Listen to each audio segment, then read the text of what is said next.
Welcome back. Today is something I want to do a little bit different. I want to talk about why I got started. What started me in the direction, what started me down this path, what made me not only want to be a coach, but what made me want to give back, what made me make that transition from that struggling person with, self-confidence, with doubt, with struggle in his mind, in his head, in his heart, coming from my road down the path and then getting to this point now. And that point now doesn't necessarily mean that I have absolutely no worries, that I have absolutely no struggles. It's just how I deal with those struggles and how those things affect me, not only in my thought process, but how I move forward from them. I want to talk about that because not everybody realizes that you're on the same path. You're on the same path of a journey yourself, of where you are right now and who you are today doesn't mean who you are tomorrow.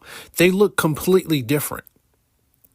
Those situations, they look completely different. And until we act upon those actions, and I know that sounds repetitive, but if we act upon these actions, then you become that person.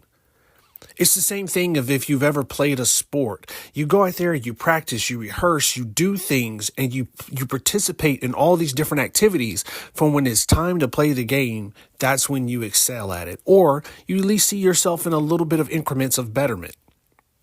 That's what this is about.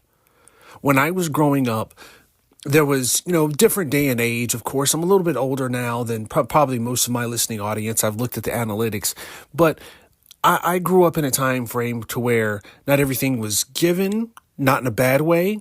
When I say given, I mean resources.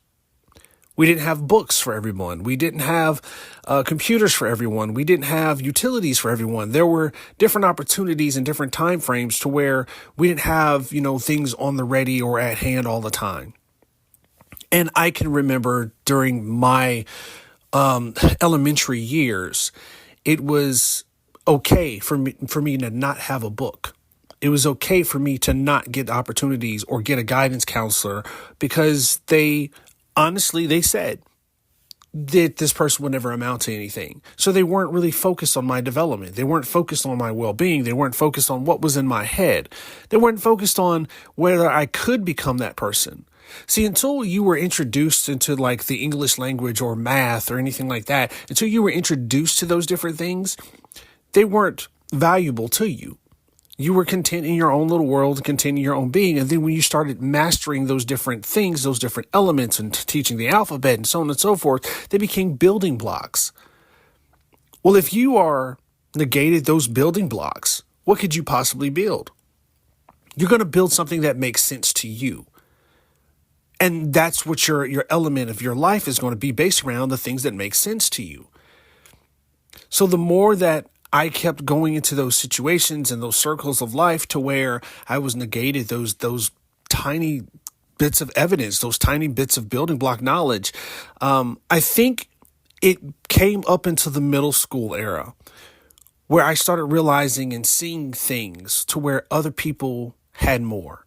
And I don't just mean monetarily. I mean, they had more opportunity. They were respected more. They were being embraced more. They had more social status. They had more education. They had more opportunity. They were being welcomed more. I started seeing all those things and I'm thinking they're no different than me. What's stopping me from getting to this point? What's stopping me from being and being envious of this person's life or this person's situations or this person's friendship? What stopped me from doing that?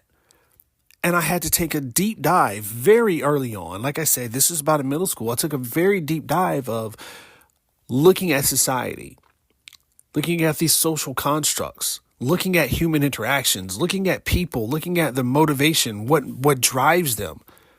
This is what started me down this path to develop. I got sidetracked somewhere in high school, not from, most typical parties and things of that nature, but I got sidetracked through grief and other situations that happened due to losses within my family. But it's still, that disconnect still put me on a path of understanding, and it put me on a path of looking from the outside. Still looking and observing of the outside, because what I was dealing with internally, I learned how to mimic to still be a part of the things that were on the inside and what people were doing on the inside and the it people and the crew. I still like observed it, but my inner turmoil was still happening. It led me down the very long path of, not a wrong path, but a very long path of developing myself, developing my confidence, developing my mentality, developing, my 24 hours better motto. Taking these things of learning, achieving, pursuing, succeeding, and putting it to the next level of extreme. Showing up to be the first person into work and the last person to leave. It took me a long time. At one point in time in my life, I actually was working 4 jobs at the same time. 2 of them literally at the same time. And I mean, clocked in at 2 different places at the same hours, switching between the 2 inside of the same building. It was a mall, so that's possible. But it led me down that path of that work ethic of, working and developing myself to get to the points to where I am right now. And my father said something to me. This may seem like a rant, but my father said something to me that deep down, did you know that there's only 2 problems in the world? There's only 2 problems. There's the ones you can handle and the ones you can't.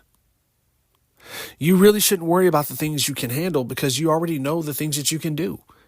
You are fully aware and have knowledge of the things that you can do, and that's exactly where you can go. And then there's the things you can't handle. No matter what you're doing, no matter what you can do, no matter what the situation is, no matter what arises, there's nothing you can do about it. It's totally out of your control. So why are you focused and worried about the things that you have nothing to contribute to resolve? Put your energies and your efforts into the things that you can actually solve. And I took that mentality towards my goals and my efforts. I was making $5.15 an hour, working at a movie theater, trying to make ends meet, trying to take care of kids, trying to, elevate myself, trying to do things. And it made me survive, but it didn't make me thrive.